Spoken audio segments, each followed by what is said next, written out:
At her best friend's house, Cara Robinson wakes up. The girls are heading to the lake today, but first Jess needs to take a shower and water the flowers. Jess asks Cara to help her water the flowers so they can get to the lake sooner. As Cara leaves the house and begins watering the flowers, a strange man drives up to the house, gets out, and walks over to the girl. The man asks the girl if her parents are home while brandishing a gun. In an attempt to maintain her composure, Cara responds that she is staying at her friend's house. When the man demands that she do as he says, he leads her to the car and puts her in a container. Jess goes outside after taking a shower, but she is unable to locate Cara. In the meantime, the man stops in an abandoned location to tie the girl up. He then goes to the truck to get the rope, and Cara tries to flee, but the man shoots her. Despite the danger, Cara chooses to wait and follow the kidnapper's instructions. Meanwhile, Jess calls Cara's mother and reports that Cara is missing. After bringing Cara to his house, the man takes off her gag and orders her to keep quiet. He then leads her to his bedroom and begins questioning her, first asking for all of her family's details and then whether or not she has a lover. Fearfully, Cara responds that her boyfriend is Ryan, but she denies ever having an intimate contact with him. The man then wants Cara to call him daddy, pulls out his gun once more, asks the girl to sleep on the bed, sits down beside her, and starts undressing. In the meantime, Cara's mother phones her ex-husband to report that Cara is missing. The woman then contacts the police to request that they begin a search, but the officer is certain that the daughter just fled and would return shortly. However, Cara's mother is certain that her daughter would never do that, so Cara decides to learn as much as she can about her kidnapper. The man enjoys talking about himself and tells the girl that if she behaves well, he will eventually let her go. He then offers the girl a smoke, but she declines, reminding her that she must obey all of his instructions. In the afternoon, while watching TV together, the girl spots animal cages and asks if she may view them. The man responds that he works with compressors, and Cara recalls everything they discussed. The man then says he will soon let her return home, but first he wants to see a movie with her. When Cara requests permission to use the restroom in the evening, he lets her do so while keeping the door open and watching the process. He also lets her wash her hands, but only after she asks for permission. The man then offers to make dinner, but Cara refuses to eat. He becomes irate with the girl and demands that she follow the rules. She offers to help with the cleaning while he prepares the food, and he lets her sweep the floor. As she cleans, Cara goes to the refrigerator and tries to remember the dentist's phone number. She also notices the calendar and recalls the entries on it. The man simply watches the girl sweep the floor and eventually asks her to take off her t-shirt. Meanwhile, Cara's mother has arrived at the police station. She tries to explain to the sheriff that her daughter is unable to flee and requests that a search be started, but the sheriff assures her that she will return home soon. The two of them sit down on the couch again, and the man turns on the news, stating that the police have not begun searching and that her parents and friends do not care about her. The man then becomes hostile and commands the girl to get up and go to the bedroom, saying that he needs to make one call and that she must climb into the container without making any noise. He puts the girl in a gag and leaves for another room, but Cara starts to panic and cannot breathe. The man comes back, turns, and takes off the gag, saying that if she screams, he will kill her. A few minutes later, the man returns to the room and tries to calm her down, saying that he has experienced panic attacks himself and knows what it is like. At night, Cara sees a man opening a strange chest, asking her to lie on the bed and not move. He chains her to the bed and goes to sleep. In the morning, Cara wakes up first, immediately begins to free her hands, and then carefully makes her way to the exit.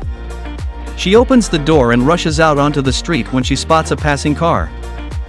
Cara stops it and begs the two men inside to take her to the police station, telling them to keep in mind the apartment number from where she ran away. When they reach the police station, Cara tells the police that she was abducted, giving her name and describing how she escaped. When Lieutenant Roland asks about what happened, the girl describes how she was abducted the day before by a stranger who threatened to shoot her and mistreated her. The two men who escorted the girl are asked by Sergeant Jennings, but they are only able to recall the street where they discovered her and are unable to provide the apartment number. When Cara's mother called the police few hours ago, Lieutenant Roland contacts her mother to let her know that Cara has been found. When the police asks Cara if she remembers the location of the kidnapper's flat, she says she doesn't. but he offers to go back and remind her. Cara struggles to identify her kidnapper's apartment among similar-looking buildings. Police stop a passing man and describe the suspect, but he mentions that many people in the area match that description. When Cara exits the car, she describes her kidnapper's apartment as having numerous animals and a large wolf poster on the wall. A bystander recognizes the description and provides the apartment number, prompting police to proceed to the location. But Cara goes back and tells her mother that the suspect escapes when the sheriff shows up at the suspect's apartment and commands an attack on the building. When Cara is questioned by Sergeant Jennings about the man who kidnapped her, she discloses that he was in the Navy a few years prior and that his wife is now at Disneyland. Cara adds that the man has a pet parrot called Clyde and gives his phone number and dentist's name. She also states that the man has increased anxiety and often visits a psychiatrist. Cara is impressive. After a doctor enters the room and does a gynecological examination on Cara, Sergeant Jennings, who was able to recall every detail she had seen during the process of cleaning, finds women's clothing in a box, suggesting that Cara was not the only victim. Flyers with the suspect's photo on them are posted all throughout the city. When Sheriff Price gets to the station where Cara's mother reported her missing, he discloses that a male suspect has taken and assassinated multiple girls, and Cara was probably the next target. When Cara gets home, she is welcomed by her loving neighbors, but she dislikes the attention. Sergeant Jennings tries to reassure Cara that the neighbors mean well and that she shouldn't take offense. But Cara, strong-willed and fiercely independent, refuses to see herself as a victim. She doesn't want to be treated differently or surrounded by sympathy. She tells her mother she plans to visit Ryan that evening. Her mother objects, concerned for her safety. Frustrated, Cara pushes back. Why should the kidnapping control her life? She insists on reclaiming her independence and living without fear, longing for a sense of normalcy again. At the police station, the suspect's wife arrives, claiming she has no idea where her husband is and expressing disbelief that he could be guilty. But soon after, his sister walks in and tells the officers he recently contacted her. He's hiding out in a hotel. The police act quickly, moving in to arrest him. Meanwhile, Sheriff Steppan approaches Cara. She's clearly displeased to see him, her expression cold. His initial hesitation to launch a search for her has left a mark, and she hasn't forgotten. He cautions Cara against being too fearless, reminding her that the suspect is still at large and could come after her again. He reveals the chilling truth that the man had kidnapped several other girls in the past, none of whom survived. But Cara remains resolute. She's not afraid. Instead, she challenges the sheriff to do his job and protect others before it's too late. Meanwhile, Sheriff Price receives word that the suspect has escaped from the hotel. Fortunately, the police are already closing in on him, tracking his movements with precision. Sheriff Price is taken aback by Cara's courage, not only for surviving the ordeal and escaping her captor, but for her determination in helping the police bring him to justice. The sheriff stops by Cara's home, assuring her that the suspect's capture is only a matter of time.